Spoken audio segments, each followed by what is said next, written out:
Good morning. Welcome to Delta 2020-2021 formational session.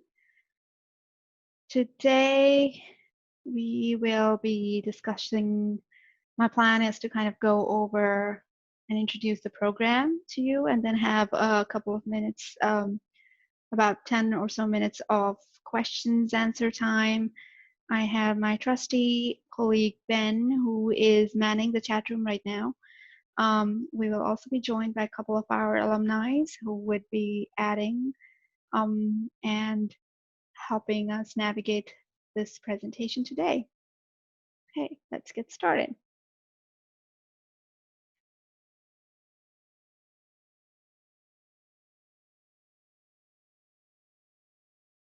Okay, welcome. So I would like to start by giving you an overview and introducing our office, the Office of Equity and Inclusion.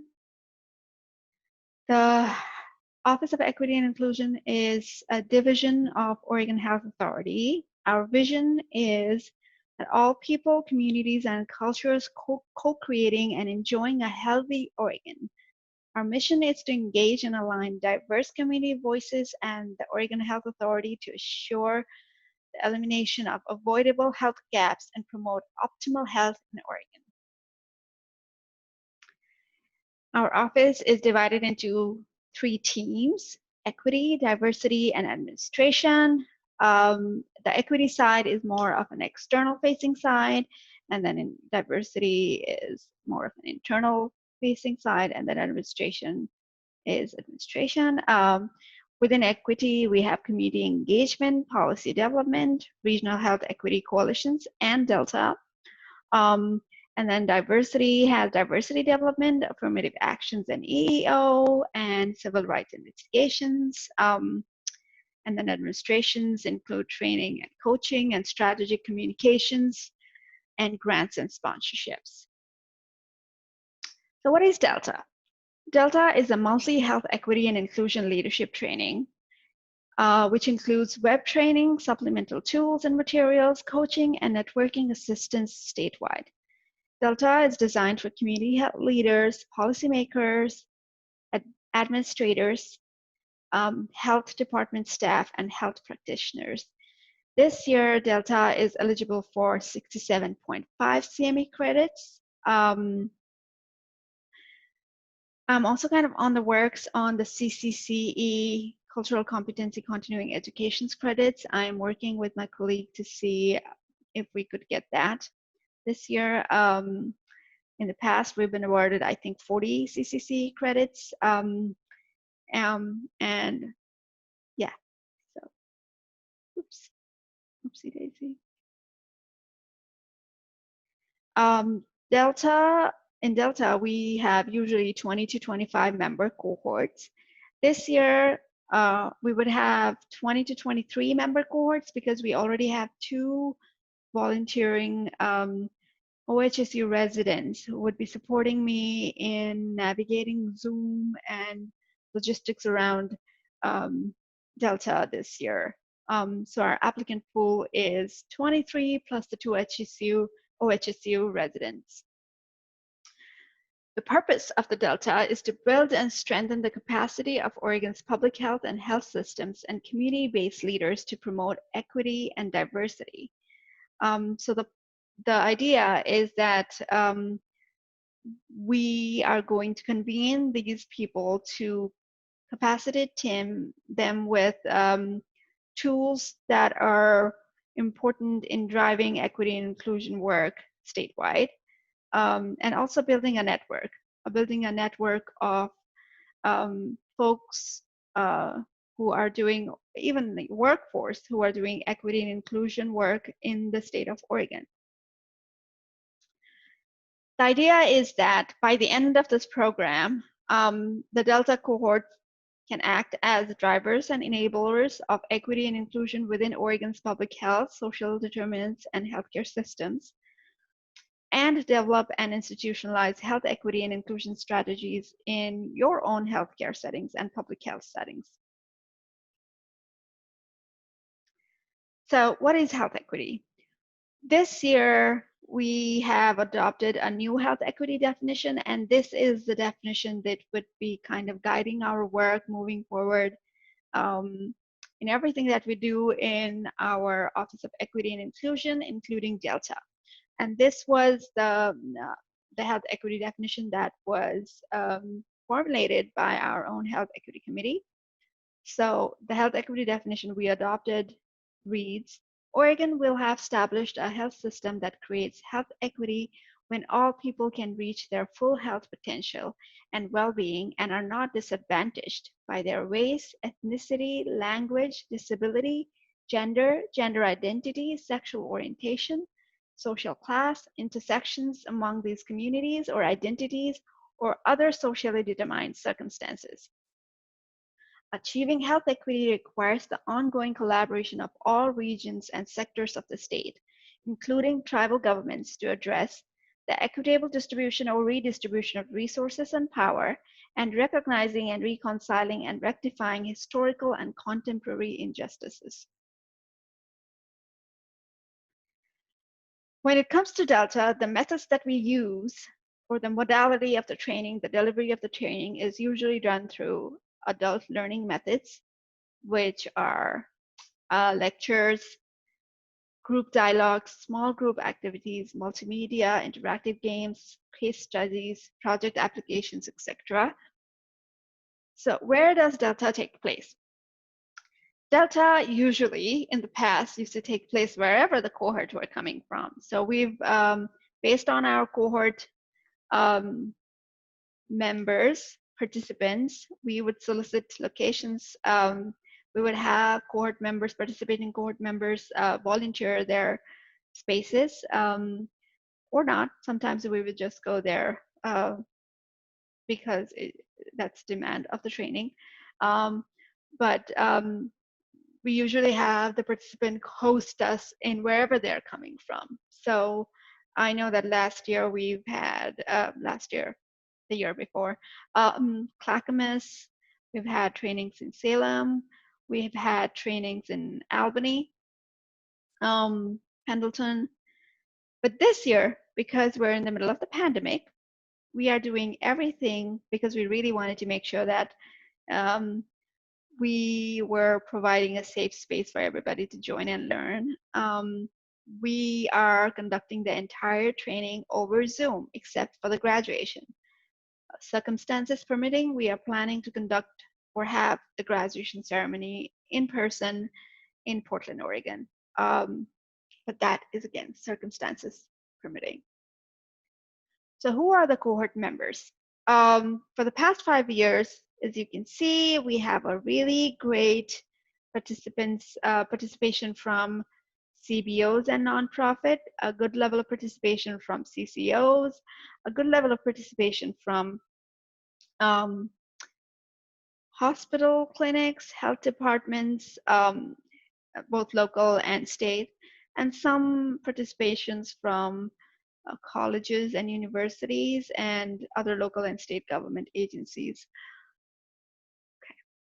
The goal of the Delta is to build the capacity and commitment of Oregon leaders to decrease inequities and strive to eliminate health disparities, to develop collaborative approaches, relationships, and strategic partnerships to promote community wellness and health equity across Oregon, to inspire leaders to act individually and collectively as proactive change agents to address significant challenges and barriers to achieving optimal health. How is Delta evaluated? Delta has been evaluated since its pilot project in 2013. And for the most part, we've been doing these evaluations because it's a great tool to provide recommendations of the program, to assess the organizational capacity for incorporating health equity concepts of from Delta, and to assess the impact of the program on the participants and their organizations. For the entirety of this training, we have worked with external agencies in evaluating our programs. What has been the impact of community of Delta to the participants? So here we have I've outlined an issue, and then the impact on the plan as cohort members move. So after the participation on Delta, cohort members are more like 85% likely to have community partner engagement plan, which to be developing or having a plan on community partner engagement. Similarly, 80% likelihood of to have or developing a plan on strategic health equity planning, 75% on language access, 70% on diversity, hiring, and retention, 70% on race, ethnicity, and language data collections, and 65% on health literacy. We have our wonderful alumni who are joining us today. So I would start, I would ask them to kind of also share what the impact has been from the program. Lisa, why don't you start?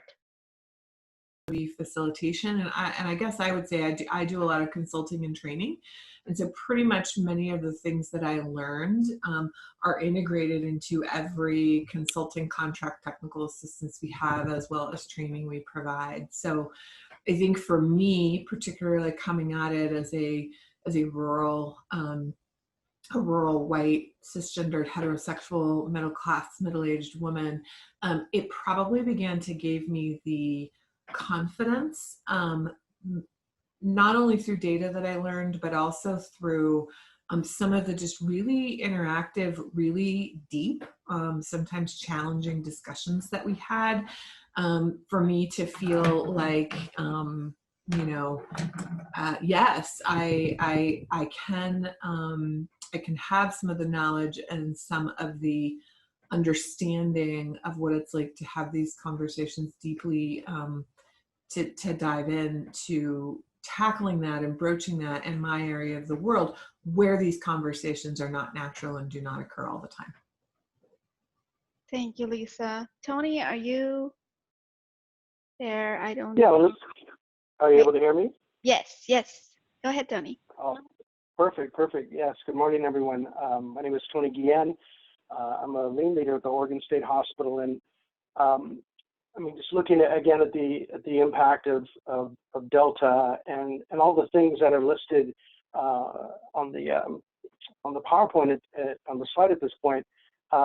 We're interesting in that I think I kind of represent a type of participant in Delta that when I look at that list, if I were to have looked at that a year ago, I wouldn't have really understood what all of that meant, and understanding the depth to which all of those things go with regard to addressing inequities in health or in health delivery services. So it's been interesting.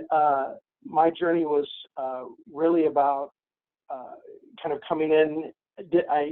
Part of doing this work was not what I did at my day job, and so this was an opportunity to really go beyond the typical trainings that that an employee goes through, and it was just an amazing. I think Lisa spoke to probably the biggest thing for me with regard to Delta was she spoke about having a confidence about just being involved in things, understanding issues, and how they impact the work that we do and the people that we do the work for. And the thing that I came out with was really just a greater self-awareness. As I was told by one of my cohort members that I was reacting to a particular issue based on my cisgender male privilege, which no one had ever said that to me before.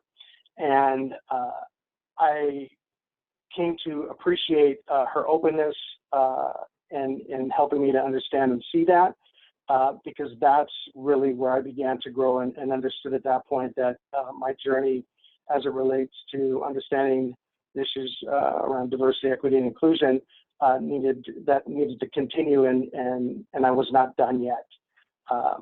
So I think that's just been an amazing journey. And then kind of recently, being part of the COVID-19 recovery and response unit, just watching how we've tried to, well, and I think we've been very successful at integrating issues around health equity into the response, because a lot of the folks that are out there that need support need to understand where to get it and how to get it, and language access has been a big part of the response. And I feel like, just with my knowledge, I've been able to sit in meetings and say, hey, you know, if we're going to get this information out in English, we need to get the other languages out at the same time, not later. You know, not put English out first and you know, do these other things, but we need to do this at the same time, which is an important issue. This is a small example, again, as far as the impact that I've been able to make just in various areas relative to the work that I do. Thanks. Thank you, Tony. Lucy, would you like to add some as well? Sure. I took Delta. I was the second cohort way early on when we were just hearing about how important health equity was going to be to the CCOs. I work for Lane County, but we have a close partnership with our CCOs. And at the time, Trillium was our only CCO, and I became their health equity officer. I agree with everything that Lisa and Tony said, and I would also say that now more than ever, the health equity issues are critical. So health equity really extends into social determinants of health, traditional health workers, peer support workers, the way that our organizations recognize and address health disparities it just feels bigger than ever. And I think there's a lot more recognition in our partner agencies. And I think the time is just wonderful. We've reached the tipping point, I think. And I think there's going to be a lot of job opportunities and just a lot of focus on all of the issues that Delta addresses. So I'm assuming that we're going to have an amazing cohort this year, and that as in the past, Delta graduates will be really at the forefront of changing our the whole transformation of healthcare, and at making those changes at the local level. So I'm really excited about this year, and I'm really excited about the virtual format, because as we see in healthcare, so much is going virtual, and now Delta's going to be virtual. It really takes down some of the barriers for more rural communities and folks that are, you know, have a little bit of a harder time getting to meetings in person. So I'm really excited, and I am on the advisory committee for Delta and have been a strong supporter of Delta, because it really changed my life and it changed our system here in Lane County and across the state. And so I think it's a very exciting time to be considering taking on this work, and you need support. It's hard work. I guess one thing I really learned at Delta is that everyone isn't going to like us. Everyone's not going to want to hear us. Everyone's not going to be positive about what we're doing. And so you really need to know with certainty that what you're doing is the right thing. It's really kind of steps into a little bit of being a social justice issue. And what we see right now with Black Lives Matter, our time is now. It's so exciting. So I'm really, really thrilled to, and thank you, Ritu, for pulling this all together and making this happen this year. It's really fabulous. Thank you so much. Wonderful. When I said, you know, like doing this work requires some kind of support, you need a network outside, and this is the network that you're going to be a part of. We have wonderful people in our alumni network, and I cannot, you know, if I start raving about them, it would be a whole day. So let's move on to the next slide. All right, so when it comes to Delta learning experiences, there are, when it comes to tangible ones, developing a network, like I've been talking about that this whole, so it should be obvious by now.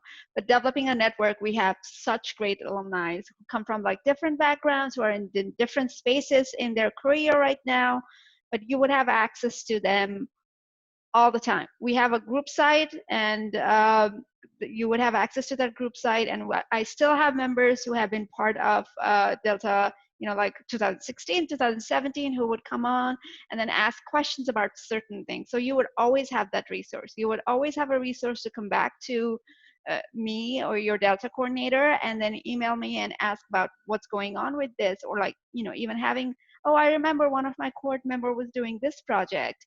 It was similar to me. I wonder what happened to that, or what, if they could give me any tools around that. And this is, again, a statewide program. So you would have a network that is working on health equity statewide. Health equity frameworks. You will see our curriculum in few moments, and you would see that, like we would have discussions around health literacy. How do you incorporate health literacy in the strategic framework? You would have language access, like Tony mentioned, all of those concepts, which are so important to building that strategic plan for health equity. You would have training on those, analyzing data and identifying health disparity using healthcare data. We would bring in Marjorie McGee, who is our RealD specialist in our Oregon Health Authority. She was the one who's developed the program and developed the policies. Who would be talking about RealD program and how that is relevant to and important in doing, collecting the data right way, so as we can address the disparities at all levels of disparities.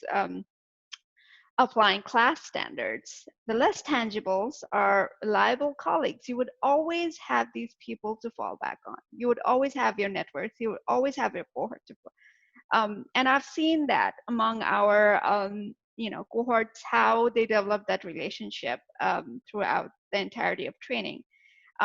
Internal exploration. It is not a 9-to-5 job. You go with this thing. This adds value to yourself as a person. This learning is not just relevant to your work. It's relevant to you as a person, growing as a person.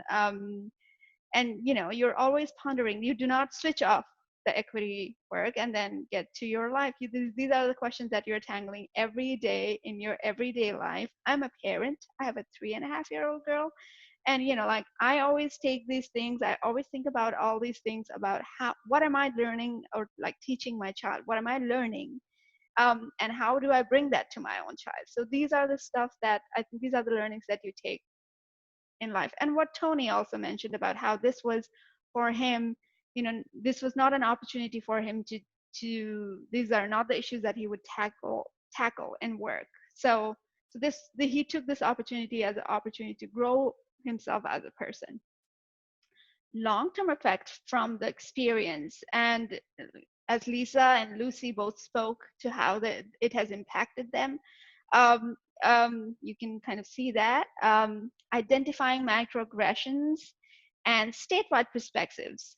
We have a lot of folks who are from the Portland metro area, who have kind of worked in the Portland metro area, but do not know more about the rural areas of the state. And we would have, participants who are bringing that perspectives. We have people who are from CCOs who might not have dealt so much with the community organization, but we would have community-based organizations, people with lived experience, who would come and share their experiences. So all this, it's a great avenue to learn about the wider world than our own small fortes.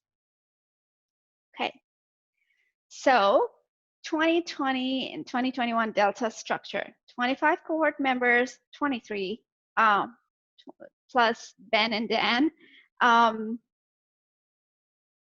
and 10-month program. September through June, 67.5. Can everyone hear me? I just lost my chat view at all, so just wanted to make sure that folks can hear me. Yes, great. 67.5 CME credits. So folks who are in the medical, institutions, this is a great opportunity to do that. 2 4-hour day training, Thursdays and Fridays, 8 a.m. to 12 p.m. So in the past, we used to have it one day a month, a Friday of a month. a whole day. But this year we're dividing it into Thursday and Friday, 8 a.m. to 12 p.m. And part of the reason we're doing that is because I am very aware of the idea of Zoom burnout. And we are doing so many of these things virtually. We just wanted to make sure that, people have a little time to have a breather. It's very hard to stay in front of the screen for the entire day and learn. So we decided that instead of doing it just a Friday, because we would not be traveling, we would be doing it either to our office or our home. We could easily make it 2 days, 8 a.m. to 12 p.m. We would have statewide trainers, and facilitators, and individual health equity projects. I will go into projects in a few slides. Who should attend, apply, and when? Any leader who can act individually and collectively as a proactive change agent to address significant challenges and barriers to achieving optimal health outcomes for all Oregonians. So it could be any of you, anybody who's working on addressing the challenges and barriers to health outcomes in any part of the Oregon is welcome to apply. Applications are due by 5 p.m. on August 14th. So that's on Friday. I know it's a short notice, but it took a really long time to plan this whole thing. And I just wanted to make sure that people have enough time to, we had enough time to onboard the participants. So that's why we are kind of shooting for August 14th. And the cohort starts on September 24th. What's required for a project? So a health equity project could be a new or existing health equity project initiative or plan within the agency. It could be something that you've always thought of, doing as a part of your work, or it could be something new that you've been assigned. So the whole, the way it works is that you would be presenting a project plan to the cohort at the start of the program. It would happen in few sessions. I think, I don't exactly recall, but I can, when we are talking about the curriculum, I can point out when we would actually start doing the project part. You would be receiving continuous technical assistance and feedback from cohort trainers, facilitators, and OEI staff, and then you would be presenting the final project at the end of the program. Okay. So let's look at some of the health equity project examples. In the past, folks have done projects around workforce diversity, strategic planning, organizational assessment for cultural competence and health equity, community health improvement planning, quality insurance measure for health equity, cultural competency among healthcare providers, and ADA and civil rights compliance policy implementation. So these are the tentative training dates for this year. We would have our 4-hour orientation on September 24th. I think that is Thursday. And then after that, we would have it every month, 2 days a week, 4 hours each day. So October 22nd, October 23rd, Thursday and Friday, and then November 12th and November 13th, and so forth. And our graduation is on 24th of June.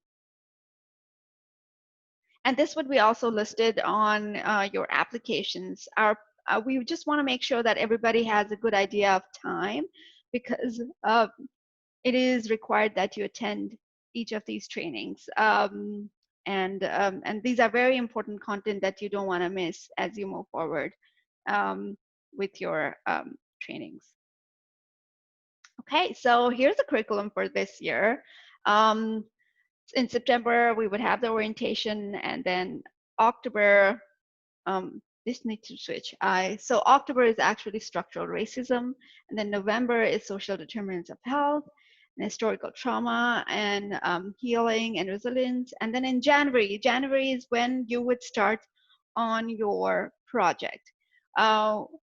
That's when we would have an embedding equity monitor in healthcare, and then we would have trainers and facilitators who would kind of also support you and help you with strategizing and planning for your project. And then in June, we have an early session in June on workforce development, diversity, and inclusion. And then at the end of June, on June 24, we have our graduation, and we are planning to have the graduation in person. Again, circumstances permitting. If we, if it is safe enough, then we would we will have the graduation here in Portland in person. So where did the curriculum come from? The National Partnership for Action to End Health Disparities set forth the following 5 essential goals necessary for the elimination of health and healthcare disparities: awareness, leadership, health systems and life experience, cultural and linguistic competencies, data, research, and evaluation outcomes. These are the 5 elements that kind of have informed our curriculum. And we also have our advisory committee, which Lucy is a part of, Tony is a part of, who also kind of suggests and help us in formulating that curriculum. Okay. So these are couple of the cohort codes. Delta gave me a chance to be a part of a longer term effort around equity experience, what it looks like and feels like. It was a catalyst giving me opportunities and space to really focus on the equity work, giving me training and tools I need to get it moving, leveraging whatever else we had going on. And those are the pictures from our last Delta cohorts. What Delta is not. It is not train the trainer certificate program. So it is not that, after you finish your Delta program, you became the trainer of the Delta and then start training Delta in your institutions. We've had folks who've used the projects to establish trainings, not the Delta training, but other trainings on diversity and equity and inclusion. But it's not, it's not a program that allows you to get the certificate to train the Delta program. It's not a trauma-informed care certification training. We are very, very intentional about making sure that our trainings and our topics and our sessions are trauma-informed, but we are not a trauma-informed care certification training. Trauma-informed Oregon does these certification trainings, and if you're interested with that, let me know, and I'll connect you with one of the trauma-informed care employee who is also a Delta alumni and is also our advisory committee member. Delta is also not funded entirely by general state budget dollars. So we do look for other areas. When Delta was established, it was established from a grant. For some time, it was supported by sponsorship dollars, and this year we are introducing a different format of sponsorship. These are some of the past cohort organizations. I'm just going to quickly move over these slides. Who are we looking for this year? We are looking for folks from hospitals, community health clinics, migrant health clinics, federally qualified health clinics, CCOs, all counties, public health departments, rural and frontier health clinics, advocacy organizations, community-based organizations. So if you are from any of these organizations, please apply. We've also had folks from spaces like, I remember that when I was looking at the alumni list, we had folks from sheriff's departments who've been part of the Delta training. So I know that this is a list that is kind of really, really very much within the health systems, but we've had participants from other areas as well. Sponsorship for Deltas. This year, we are introducing the sliding scale. If you go back to the slide, I said that we are not completely funded by the state. So we've, for the most part, have been sustaining through grants and some sponsorship. But this year, we really, really wanted to kind of establish a sustainable program that would support the program itself, and we didn't have to look for funding elsewhere. So we are introducing the sliding scale, which is based on the operating budget of the organization. So if your organization's operating budget is greater than $10 million, then you would be paying $4,000. If your organization's operating budget are from $1 million to $10 million, then you would be paying $2,000. And if your operating budget of the organization is $1 million, less than $1 million, you would be paying $1,000.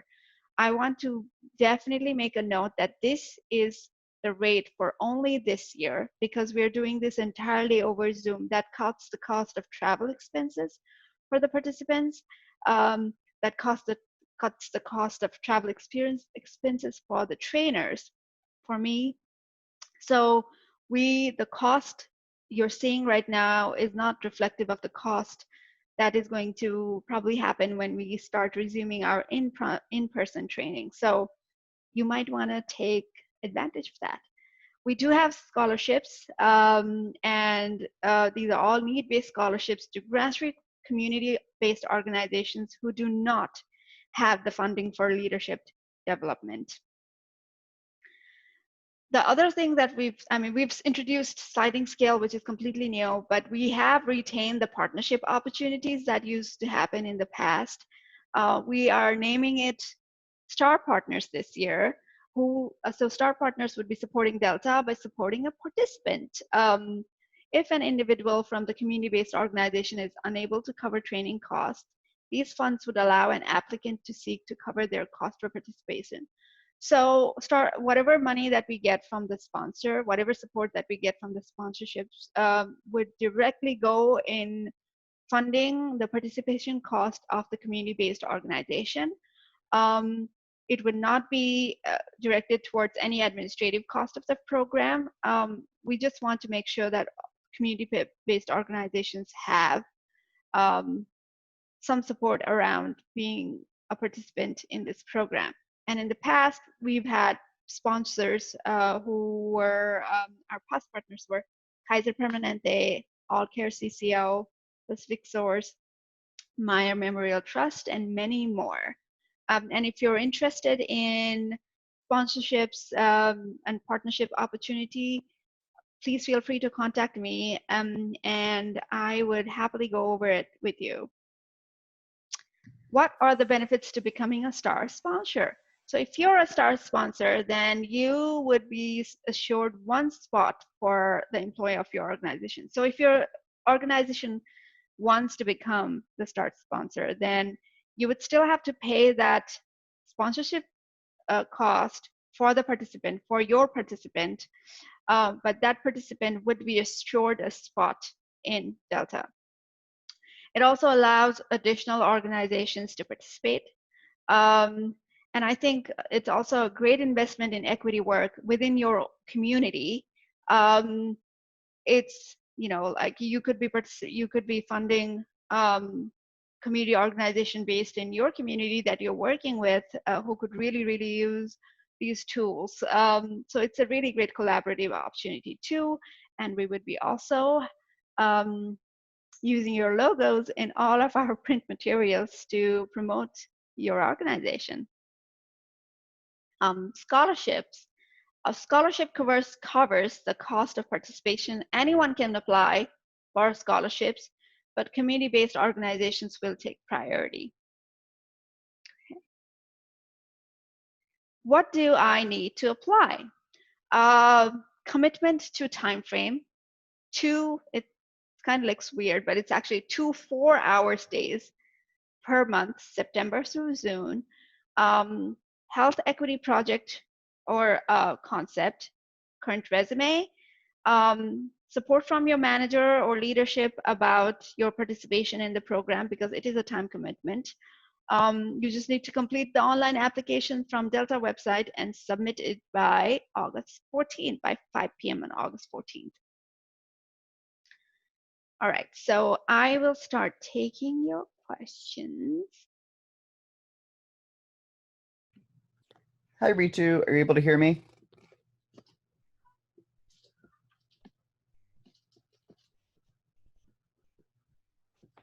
Yes. Okay, great. So 2 questions from the chat that I've been keeping tabs on. One is, how will CME be distributed across the calendar year from 2020 to 2021? Okay, so it would probably, because most of the trainings would happen in 2021, it would probably be 2021. But I will check with my CME coordinator and then get back to you on that. If you could email me that question, that'll be great, because I could just forward it to my CME coordinator and then get back to you on that. Great. Another question is, are scholarships available to individuals not associated with community organizations? I know you said that community organizations would be priority, but are individuals who are interested in paying for this out of their own pocket for their own time also eligible for scholarship consideration? So the way Delta functions is that it's not, if you went back to the list of folks who participated, it's actually it's the organization that participates, not an individual. So if your organization is not a CBO, then, and considering, and off the past, what I've seen, and off the chart that you saw too, is that we have a very high number of folks from CBO who apply.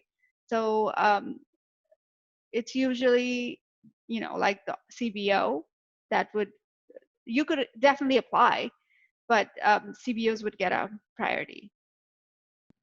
Okay, and then 2 other questions from the chat. One is, can you talk a little bit about the way that payment relates to kind of a security of availability for somebody from your organization to participate, and how that relates to equity of distribution for applications that are considered?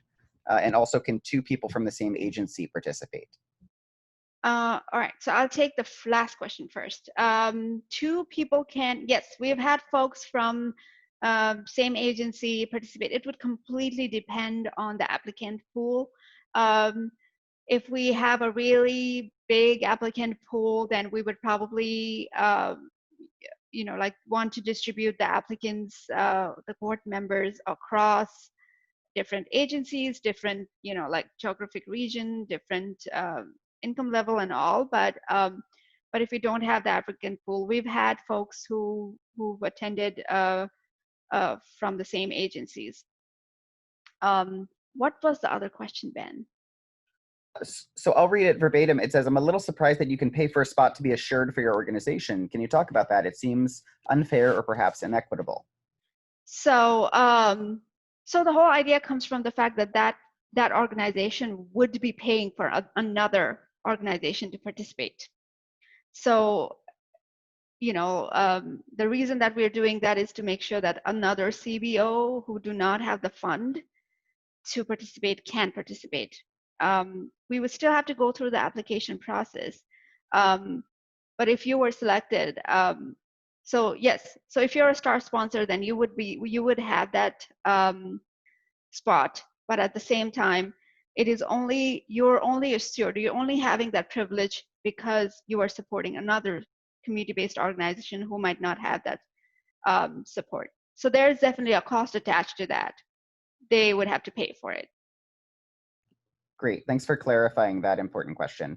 Another question is, can you talk a little bit to the time commitment approximately for projects that participants might take on as part of this project? Sure. So the time commitment, it is assumed that the project is a project that you are doing as a part of your work. So that time commitment is not added to your Delta time commitment. That should be within your work time commitment. The 40 hours or whatever hours you put in your work. I know that a lot of us don't do 40 hours work. That should go into that. And that should be the understanding between your manager, your leadership agencies, and you.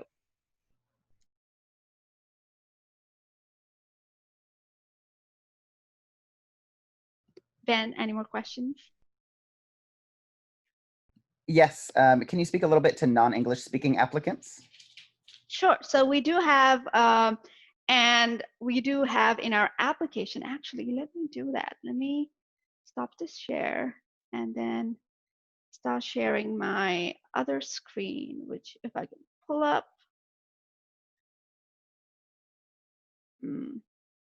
So this is the Delta application, and I'm going to scroll over this really quickly.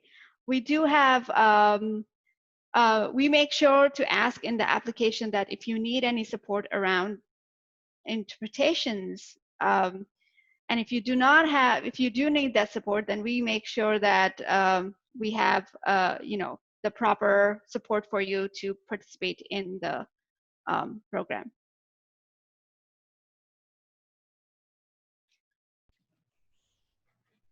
Fantastic. And then one last question, it's the last one in our chat right now, is what happens if you leave the organization before the program is complete? Oh, you can still participate.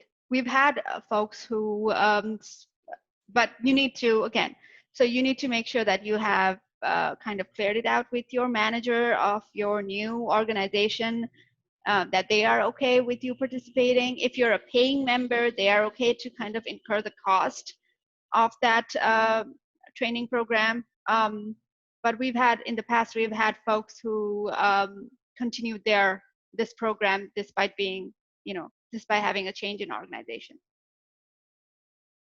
And then last question, I know we're just at the end of the hour, is it possible to save your application in process? Yes, but you need to have it complete by August 14th. Great. And lastly, for people who might have had questions they weren't able to ask or didn't feel comfortable asking, how can they reach out to you to ask those questions after the session? I will, let me see if I can do that. Let me stop sharing this and then go back to sharing my screen right here. Here's my contact number. This is my cell phone. You can always call me, and that is my email address. So you can always, I am very prompt at replying emails. I will, unless it's a Friday, you know, Friday evening, I wouldn't do that, but I will try and get to you. If it's a weekdays, then I try to get it to you by the end of the day. And you can always call me. And if I don't have any, because remember, this is my first year too as a permanent. If I don't have any, you know, answer, then I'll definitely try and find an answer for you. Any other questions? I think that is the last question that we have from the chat. Okay, I know that some of you sent me the questions via email, and I think I answered some of the questions. I might have answered some of the questions during the presentation, but I know that one question that stood out to me, and I want to make sure that I also address that, is that I was asked, since the meetings are through Zoom, are there intentional breaks worked into meetings for participants to meet and get to know the rest of the participants? We do not have breaks per se to build the network. We do have breaks built into the training. We have, I think, 2 10-minute break. But Delta is a very interactive training program, and you will be working with participants in groups and discussion settings throughout the trainings. And we are fully intending to utilize our breakout rooms so as participants can work on different issues and cases covered, and those would be the spaces where you would be networking with other you know, participants as well. Any other questions that you saw pop up, Ben? Last one is it possible to email the PowerPoint out to attendees today so that they can share with leadership from their organizations? Definitely, I will do that. And I also was planning to record this, but I forgot halfway through. So I did record it. What I would probably do is re-record some of the slides and then try and edit it into a one file and share it. Yep. Any questions before? I will be hanging out here for a while to see if there's any other questions. If not, I will let everybody go. I know that we are right around in time. So thank you so much for joining. It was great to, I really hope that everybody applies. It's a great program. And if you have any questions, please don't hesitate to email me or call me.